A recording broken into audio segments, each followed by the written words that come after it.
that will only be made up in the fullness of time, using your words. Okay, very important. Or the way the FPC looked at the stresses around Brexit was to assume the worst. So disorderly cliff edge Brexit, no access on a go-forward basis, capital figures on the orders of magnitude as you were discussing earlier, and the not other factors. So we've looked at that worst case. So from a financial stability perspective, that is the approach we have taken, and we retain the confidence, and we reiterated it in this report that we think the sector is appropriately capitalized, the core of the sector appropriately capitalized, even for disorderly, to obtain overall financial stability and meet the demands of the real economy at that time. But let me put two important caveats so we just clear we're talking about the same thing. Maintaining overall financial stability in a disorderly cliff edge Brexit, which is a large economic shock, potentially quite substantial changes to that's having a resilience in the system. It means the system isn't making it worse. But that plus the economic shock is not a very happy situation for the economy. That's a gross understatement for the economy. So, and meeting in that circumstance has to be put in the context of a situation where demand for credit will be relatively modest. That said, any household or any business that wants to take on credit should be able to get it, and that's our responsibility. And at the risk of drawing you into areas that you don't want to talk about as well, but or reflections in terms of impact on financial stability, of the government's handling of the Brexit negotiations so far, in terms of producing the white paper, the debate around it, and the political discourse. How do you think we are strengthening our hand or weakening it, the way the negotiations? I'll just make a general comment, which is that I think it's very healthy that these issues are being surfaced and they're on the table and they're being properly debated. The difference between goods and services, the issues around short-term in financial services, the actual practical distinction. I'm not sure how much time there will be to have this typical distinction between a sort of rule-based equivalence mechanism versus an outcome-based equivalence mechanism, and all the variants in between, because of course there are variants in between. This is a new form of relationship that is being requires. It's hard to distill to binary choices. So I'll go for the. There's lots of issues now out in the open that weren't perhaps as fully discussed in the past, but there's no sense dwelling on the past.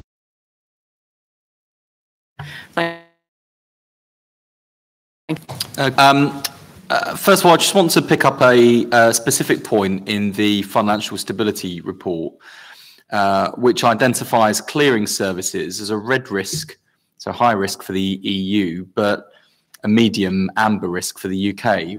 Would someone like to explain the difference between? It goes back to the points that were discussed earlier. So if there is no deal and no transition period, then EU banks and EU clients will be ultra vires, as the governor said, in using UK clearinghouses for many products. They depend upon UK clearinghouses. I think we've got the figure of 60 of euro business in the UK. I mean, derivatives are risk management products. So if you disturb the way in which derivatives work, you disturb risk management. The key thing here is not a bank. It has a match book. So for every position, it has an equal and offsetting position. That's its job. So if you have a position at a clearinghouse, you can't just transfer it somewhere else. That may be difficult anyway because the capacity is not there. You have to ensure that the clearinghouse retains a match book after. have to find somebody to replace you so the clearinghouse remains balanced, or the clearinghouse has to find a way, or you have to find a way of selling your position, which will cost and will be difficult to do in time. So I think the risk is that you have a large number of members, 20% of the clearinghouses, who will not be able to perform their obligations, and who will therefore have to move those positions, close them out, as the governor says, and will have to do that in a relatively limited period of time. I think for the reason why the risk is amber on one side, that's on the UK side. On the European side, a large number of European banks, and behind them the clients who depend on risk management products, somewhere else, and people have to find somebody to take their contractual position at the clearinghouse, and that is, as the governor said, quite a difficult thing to do for that many contracts of that value. So it's the FPC's view that this is the consequence for the UK here is more around loss of business risk. Is that a fair characterization? I think for the clearinghouse, managing this process, operationally, I mean, the clearinghouse has the ability to ask members to leave and to close out their positions, but nonetheless, there's a risk to doing that. It has to be done in a short space of action, and the need to find somebody to stand in place will sit on the other side, which is why you have those two. Yes, and just to add to that, the government has an intention to put a statutory instrument of temporary recognition that would be in a position to recognize European clearinghouse. So for UK-based entities, then they could continue to clear in the European clearinghouse. If the European solution, as we discussed earlier, it doesn't come in place, they can't here. The point and the reason why it's red is actually there's, the vast majority of this activity takes place in the UK. Absolutely in Europe's issue to solve this issue, but they haven't yet, and so it's going to fall disproportionately on them. Governor, can I just follow up on Catherine's line of questioning on scenario planning at the bank, because it's probably noticed that following the fallout from the Chequers deal, the risk of no deal, I think, has increased significantly in the last week. And it's very difficult to see the parliamentary arithmetic in which the Prime Minister can get any deal through, frankly. So in that context, how prepared Brexit that you described, how much firepower is there available to the bank to mitigate against the risks? And how concerned ought we to be about that scenario? I would make no comment on the relative probabilities. Is to think about these tail risks, and even though they're unlikely, and we've always described a disorderly cliff edge Brexit as possible but highly unlikely, and so we've been planning for that. We plan for that in terms of the capitalization of the banks, and as I say, we reiterated in this report our judgment. We feel quite confident banks. The core of the system has CET1 or Tier 1 capital of 17% of risk-weighted assets, so more than 3 times what they had prior to the crisis. And our stress tests, the losses in the first 2 years of the stress tests are bigger than the losses in the first 2 years of the crisis that we subjected them to last time, and they enough room to continue to act. So that's the first thing. The second is in terms of preparation for solving as many of these issues. These are the issues that we've detailed in the report. We're not holding anything back. To our knowledge, these are the main cross-cutting issues. Where there are solutions, there are paths to green, and in many instruments that the government intends to lay will flip them to green. So from insurance contracts to clearing services, banking services, asset management, and personal data have to be solved separately. There are ways to solve those issues. They're not absolute, and Mr. Bailey can speak in more detail to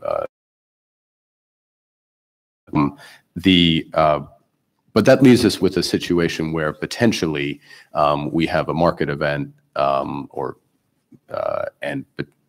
there are unanticipated developments, requirements for collateral, for liquidity, and that's where using our balance sheet is quite important. I would highlight a few things, if I may, just going into it.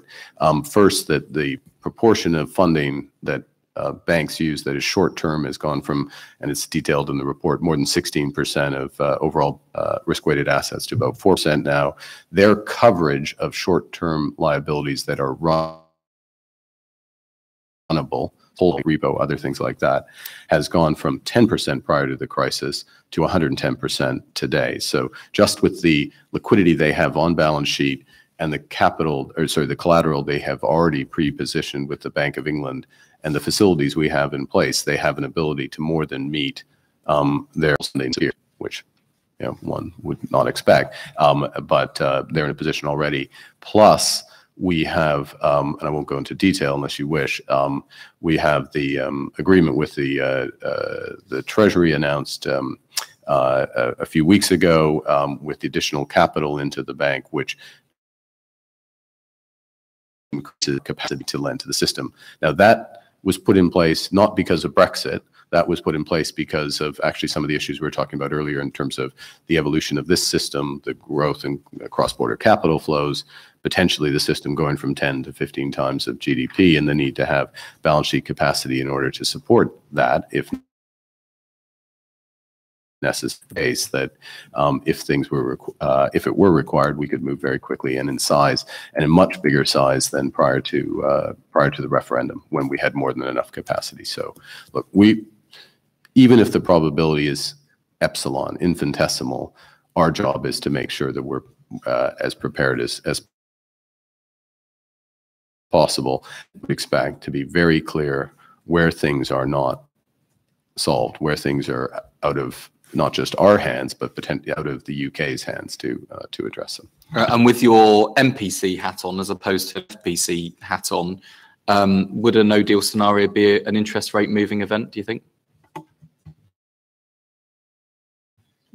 Assess the economic outlook, and I think it would be a material event. I wouldn't prejudge in which direction, though. Well, let me just finally then turn to the issue of the issue of household finances. Ratio in the UK is at a record low. Do you foresee this having any bearing on financial stability in the UK? And do you think the ratio of saving to borrowing is sustainable in the long term?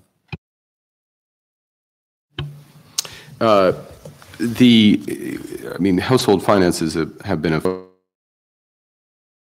focus of for several years, certainly since its inception.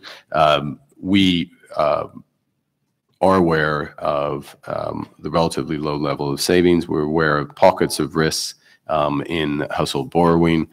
We have acted alongside with the PRA to address some of those, and for several years now, to reduce the proportion or to limit the proportion of households that are highly indebted through the mortgage market. And in that case, not because of concern so much about the impact on the balance sheets of the banks, but more concerns about the impact on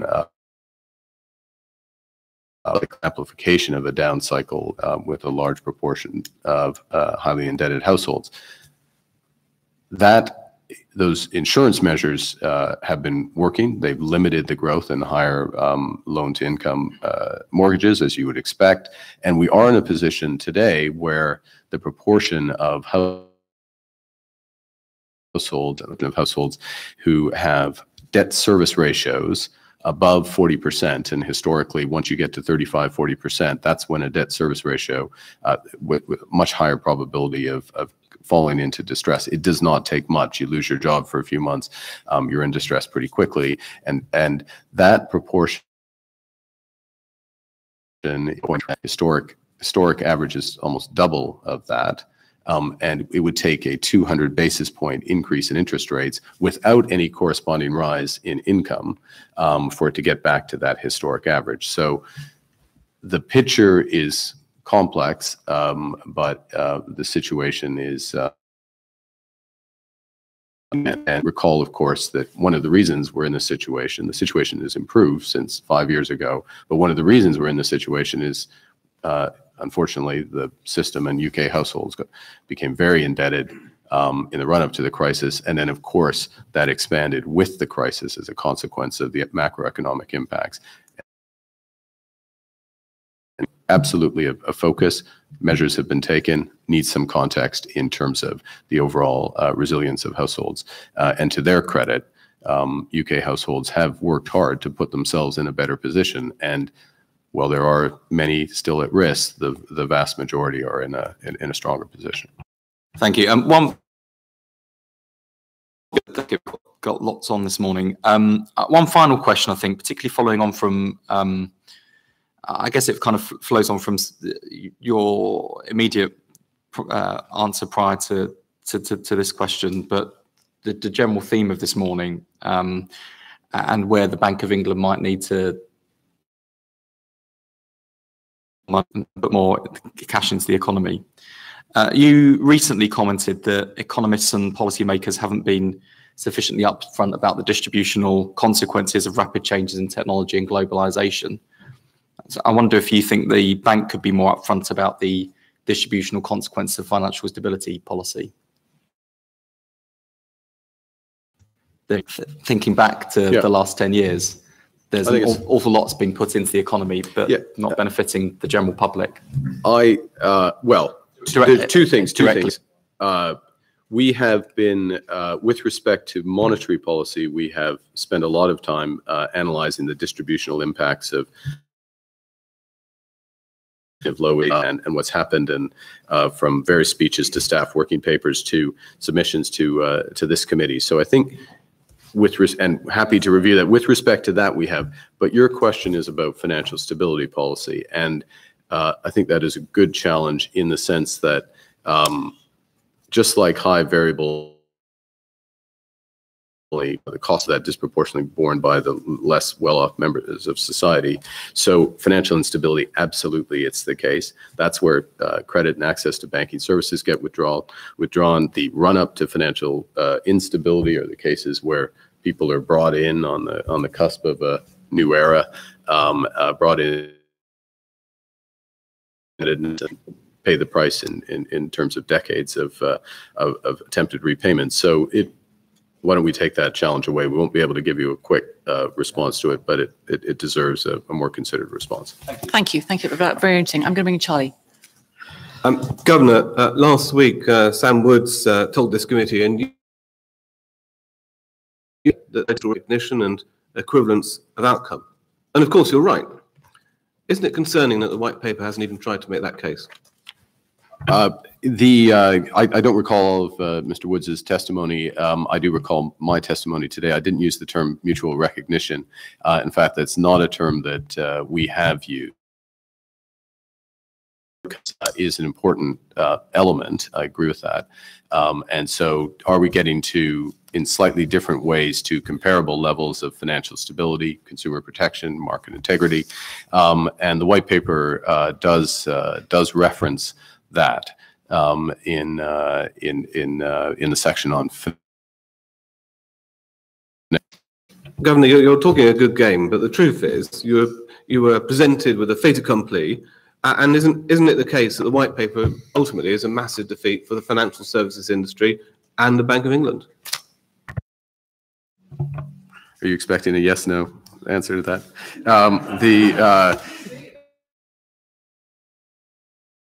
The white paper is, first off, the white paper goes far, far beyond the competence and the responsibilities of the Financial Policy Committee or the Bank of England. First point. Second point, that the components of the white paper are connected. So, for example, there are cross-references in the financial services sector, the dispute resolution mechanisms and the Council of Ministers and Joint Committee elements that are detailed elsewhere in the white paper. There is a a balance in the white paper that is not yet specified in the white paper, because I presume it's part of the negotiations between that which is autonomous, quote unquote, and that which a trade agreement. Those distinctions will matter. The white paper also acknowledges, very importantly, the deficiencies, the shortcomings of the existing equivalence regime in EU equivalence regime, and details them, and goes through in some detail about those deficiencies and suggests equivalence of outcomes. So in that regard, I view it as I think it's premature, certainly for us to make a judgment on the white paper and the outcome of these negotiations, because, and I'll go back to where I started a few minutes ago on, it's also in scope. So which activities are going to be in scope? And of course, it can't be clear because the negotiation on this aspect has not yet begun. It doesn't seem we get a lot of market access from the white paper, but it does look like there are some restrictions the EU seems to have. How free will the Bank of England be, and will the EU, ECB, or any regulator in the EU have any say over what you guys get up to? At this stage, it's not clear. It's not clear where there would be for me to make those judgments. If I can reiterate a few points which I believe are shared or consistent with the white paper that are very important to us as a committee. The first is that we maintain a degree of financial resilience that is above generally go beyond that. And the reason we do, 10 times GDP, near-death experience, 2008-9, and an ability to run the most complex financial system in the world. So we need to retain that ability. We very strongly view that we should have an ability to continue to vary micro-prudential reasons. That's hugely important, and it is hugely important, something which it does not exist in existing EU equivalence regimes, that there is appropriate mechanisms for supervisory cooperation, information sharing, and that there are mechanisms to resolve of similar rules. All of those elements are referenced in the white paper. However, it's a white paper that has not yet been translated, obviously, into the things that are consistent with what would be required for us to continue to maintain the degree of financial stability that we currently do. But I'm stopping short of saying it's all there in the white paper, because, as you know, and I know, and everyone knows, it's a first step in a hugely important. Is the EU would be far worse off than we are from any financial dislocation, and they would suffer most. Yet we have a white paper that focuses on goods, virtually just leaves financial services to one side, doesn't make the strong arguments that we have for the financial services in the over our financial regulation. So John, you used to be UKREP. Would you negotiate a deal like this? First thing I say is we're not involved with the negotiation, and the second thing I'd say is one of the things that is most difficult when you're involved in negotiation is to have your predecessor financial stability risk from all around the world. If you think about the City of London, the players are here, the size of the players, the size of the players from the US, from Switzerland, from Japan, can control all financial stability risk. What you have to do is a number of things. One, you have to make sure you have effective arrangements in place to manage particular risks, and they're different in different parts of the financial system. Two, you have to make sure that those arrangements are, if I can say, proportionate with jurisdictions, regulatory and supervisory regimes in those jurisdictions from which the risk is coming, and vice versa. And I know why, from long experience, why the EU thinks in terms of particular models. It's a certain form of institutional construct. And eventually, all these things will have to be put into some. From a financial stability point of view, you concentrate on what's the risk, are there effective arrangements for managing them, are they proportionate, can we trust the people on the other side? And that's how we operate. When I look at the white paper and the approach that is in the white paper, as the governor has said, it's an approach that is outcome-based equivalence. It looks for certain processes around how you assess equivalence, processes around dispute resolution, etc. None of that is filled out. So the question is really, when it is filled out, and then you look at the risks, then you ask the question, can you depend on the other side? And I think we'll have to see, it's the Treasury's job and the government's job to negotiate them. It's our job to think about the risks and the management.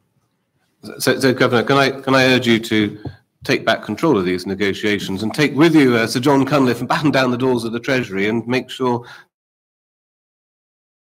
that the case is strengthened? Mr. Elphick, you can rest assured that the FPC is very focused on ensuring that we have arrangements, that the ultimate arrangements will ensure that we can maintain the degree of financial resilience, financial stability in this. But our job, as Sir John just said, is not to negotiate. It is to provide that advice.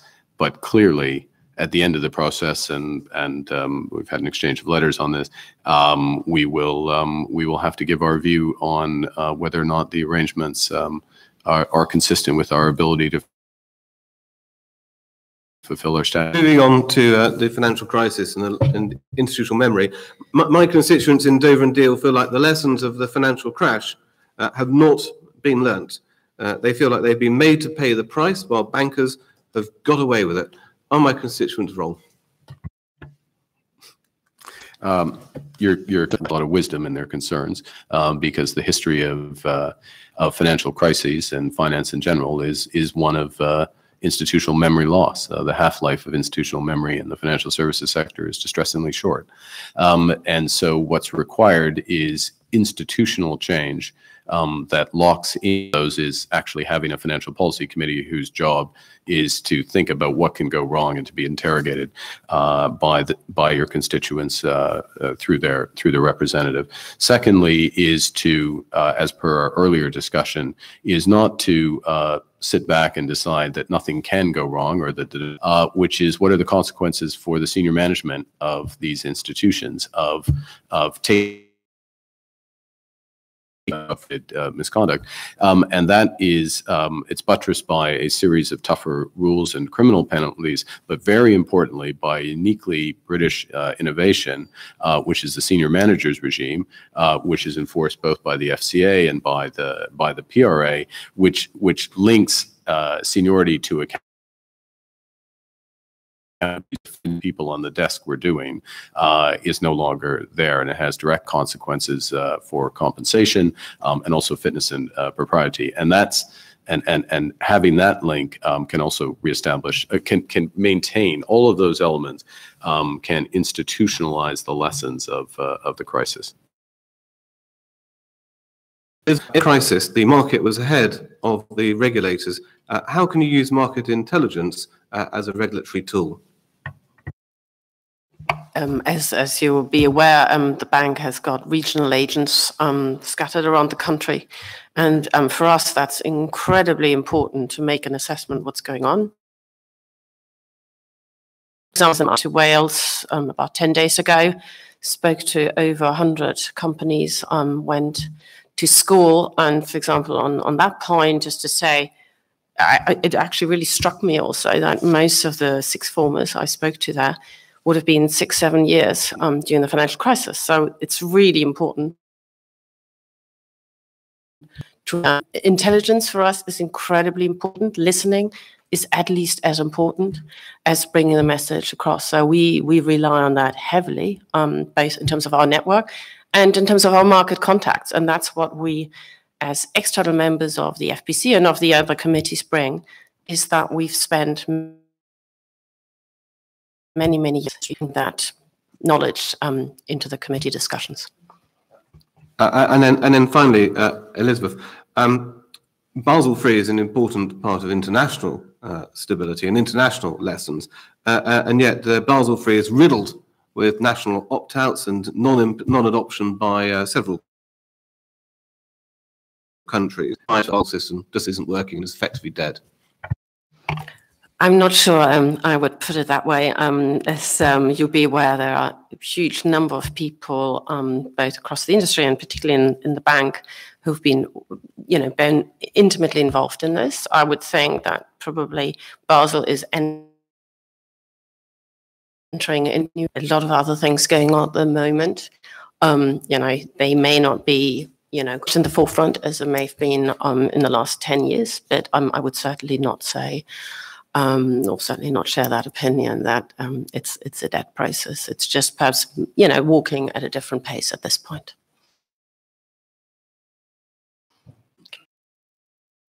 Thank you. Governor, you said a minute ago that you want to assess any deal based on your ability to fulfill your statutory obligations, which obviously means that in your mind there's a possibility with a scenario that might not be the case. At the time, because there is no deal yet, we would need to be very clear about that. But of course, Parliament's currently voting, anticipating what a deal might be. And you use the words very important negotiation. I think several times crash out. The alternative to a deal being reached from where we are now would be the WTO rules.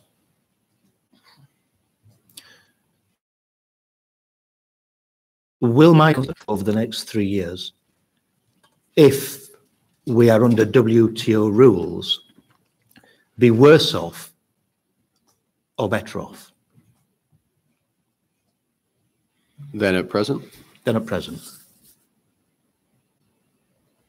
I mean,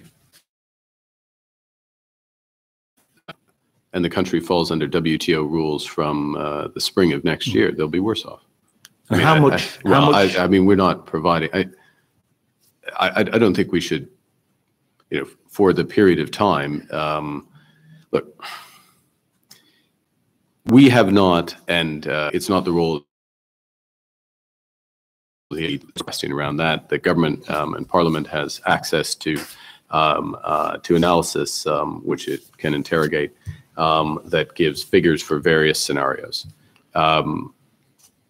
But we have the potential, as does Europe, of a financial stability.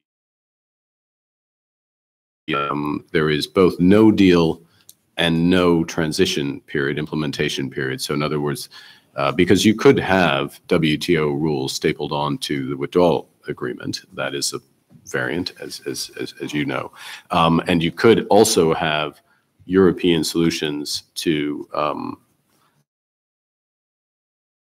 market on the data side, which we haven't covered but need to be covered.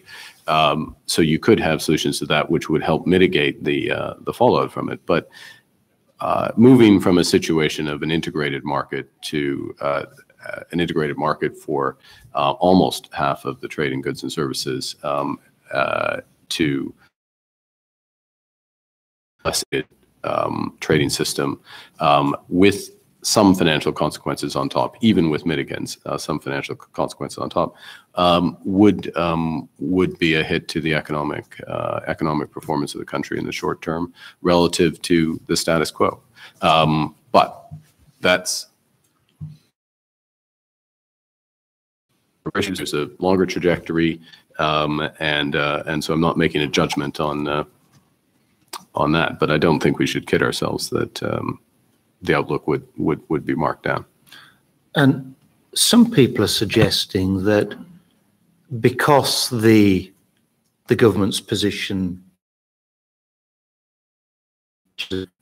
services, that's so catastrophic that it's vital, that in itself is decisive for them.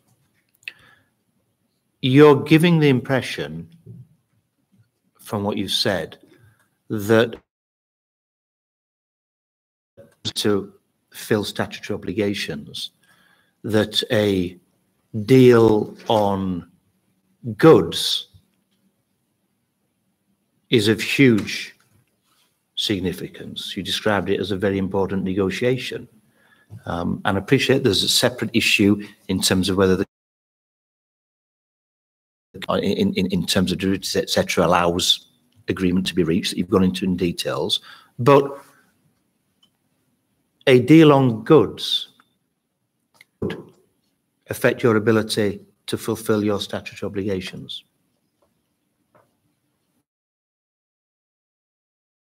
I haven't been clear. I mean, very important negotiation just describes the overall Brexit negotiations. I mean, all aspects of it are clearly important.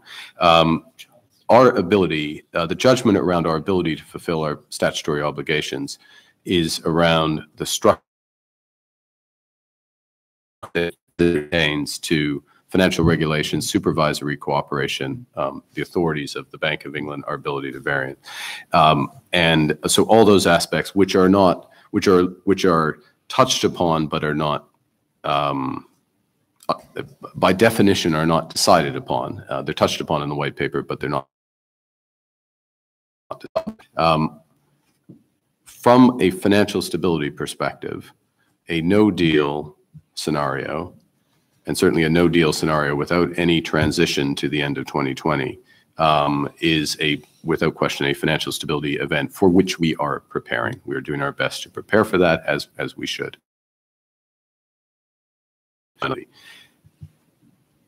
A orderly transition to a more challenging economic environment also has elements of financial stability to it, because more households will be unemployed. There's more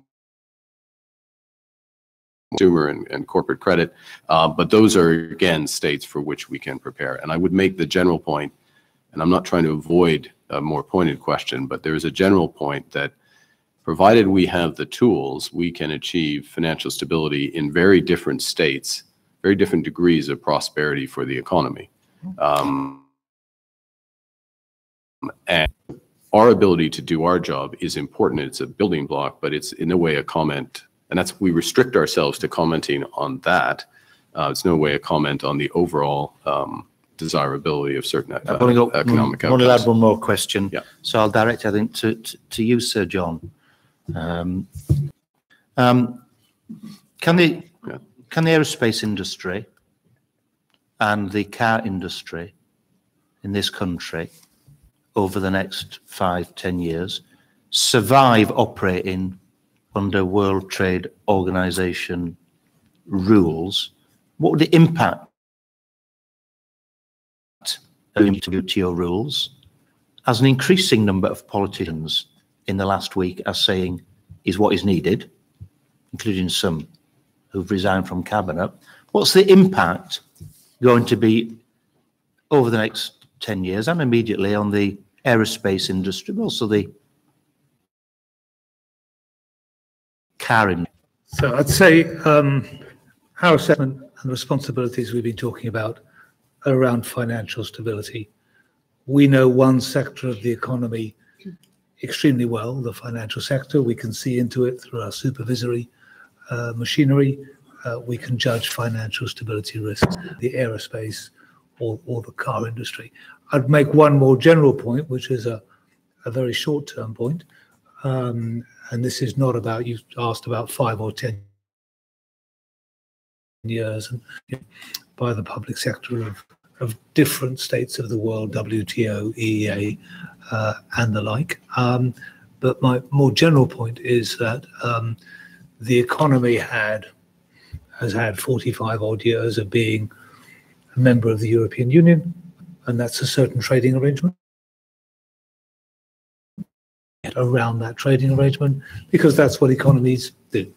And therefore, if the trading arrangement is different, those parts of the economy that are specialized around a certain arrangement will have to adjust. Economies do adjust. How they adjust and the cost, I think that's where you need to ask the government those questions. But if the trading arrangement changes, by definition specialised around a certain trading arrangement, we'll have to adjust to that. And I think that's the debate that I see happening, is a debate around those adjustment costs and what they're likely to be. But on financial stability in the financial sector, I could kind of give you an answer, but on the aerospace industry, I'm afraid I could not. Thank you. And last, I know. Coming this morning. You put your microphone on. Stephen, look. Good morning, and thank you all for coming. Mr. Stephen, could I address the first couple of questions to you? In your pre-appointment questionnaire, you talked about the fragmentation of the financial system as a result of Brexit. Could I ask you to contrast what the implications might be for the financial system and how?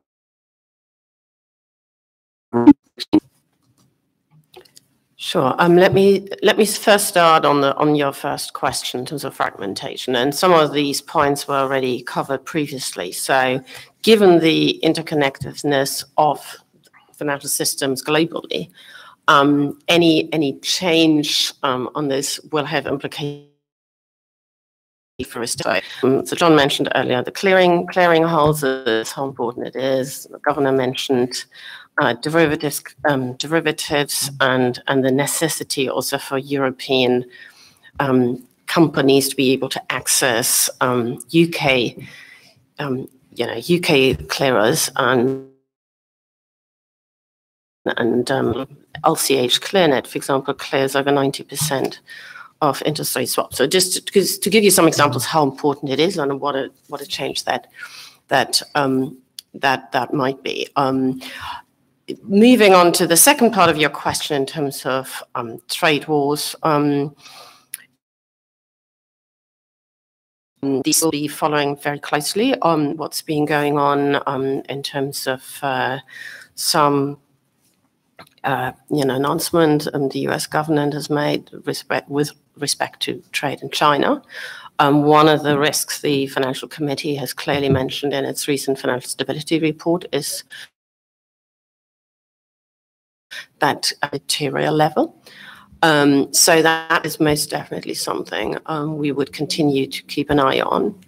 And as part of that, I would think that the Financial Policy Committee will also specifically look at what implications,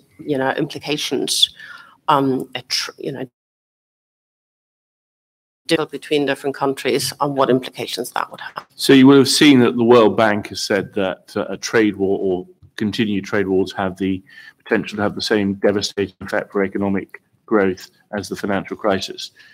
Has the FPC had a discussion, and do you agree with that assessment from the World Bank?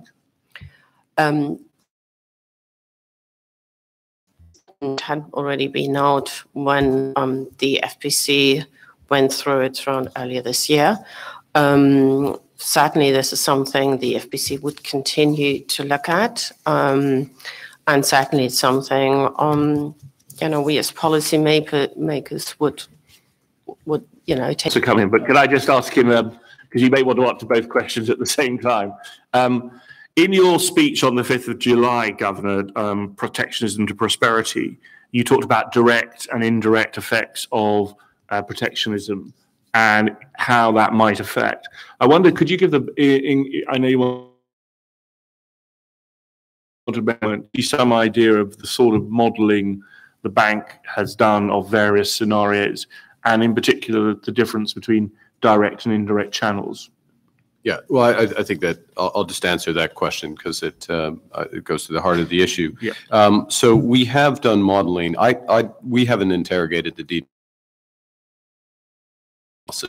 We feel as an institution and this has not yet gone to the FPC because the timing of the report and then the subsequent analysis, and as you appreciate, the trade discussion and the deterioration in the trade discussion, if I can put it that way, has been fairly fast moving globally. So without question, it's flagged in the report, but it's now more serious than it was a month ago. And that's post G7 and other conversations that have been had. First point. Second point, the analysis that is embedded in that speech, and I can circulate if you want more detail, it's it's a global model that we've used that looks at an asymmetric, very importantly, an asymmetric trade war. So a series of protectionist measures out of the U.S., many of which have been announced, against not just China, but against NAFTA partners, against the European Union, and therefore against the automobiles as being the most important, and then extends that so that doubles U.S. tariffs as a whole. What's been announced, if all implemented, doubles U.S. tariff rate. So it brings the average U.S. tariff to the rate it was 50 years ago. Give you order of magnitude. But we then look at what happens if it doubles again on an asymmetric basis, because in a tit-for-tat war. What's interesting about it is that the direct effects for the UK of an asymmetric trade war, not that I'm recommending one, but is relatively modest, because you get some, at least on a to Sir John's comments about the orientation of economies, and it does take some time for economies to adjust, but you do get some so-called trade diversion. So UK entities become more competitive in the EU, for example, vis-a-vis US entities that are now subject to a tariff for what's going on outside of our committee hearing here. But so the direct effects of the UK relatively modest, but where we would really get hit are on twofold. One is on confidence effects. We're seeing the confidence effects here at the moment, understandably, because of the uncertainty in terms of business investment, about 3 or 4 percentage points off business investment last year. It's understandable at the point that becomes greater clarity, we'll see the adjustment.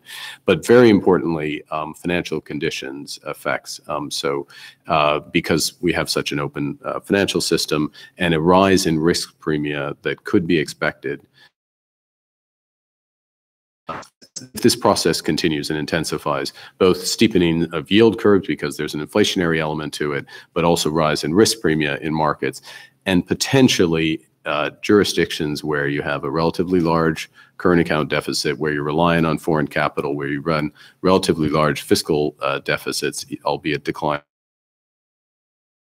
And of course, if you're also, and we didn't put it in our modeling, if you're also subject to your own trade negotiations or de-integration process, which what Brexit is, potentially larger effects.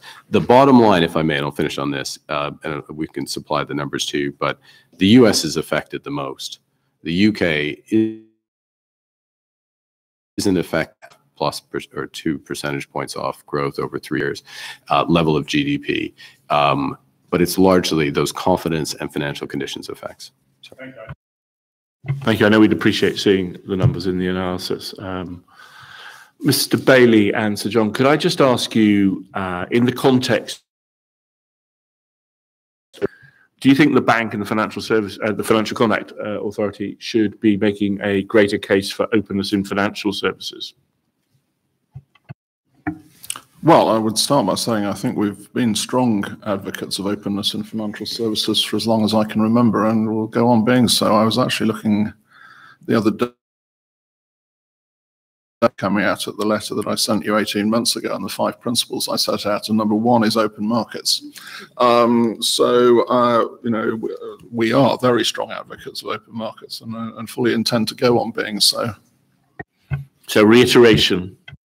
Reiteration and emphasis, yes. If I can add agree with that, and I think we've taken a similar stance, but openness in financial services is only possible if we have global standards on regulation and supervision. So, and that's the hard part of this. So you can have openness without standards, and then you have crises, and the global capital market has produced a number of those in different places throughout the world. I think the development since the financial crisis, really the learning the lesson, you need both to go hand in hand. If I can just say, I mean, the second principle. Right. Yes. No, you'll do it. I think you'll do it. Tie these 2 strands together. free trade and services can eliminate half the U.S. deficit. So the positive agenda on services trade can eliminate half the U.S. deficit, substantially reduce ours. And therefore, what is the services agreement that's currently under negotiation that can provide the getting this right from financial services, service more broadly, template for U.S. world? That is a positive trade agenda. That is not just good for the UK, but it's good for the world. Thank you very much indeed. I want to thank our witnesses for their evidence this morning. I want to thank my fellow committee members and all the staff for arranging this session, getting us here and sorted. And I hope that people have an opportunity just to go and admire perhaps some planes before we all have to beat a path back to London. But thank you all again very much for your time this morning.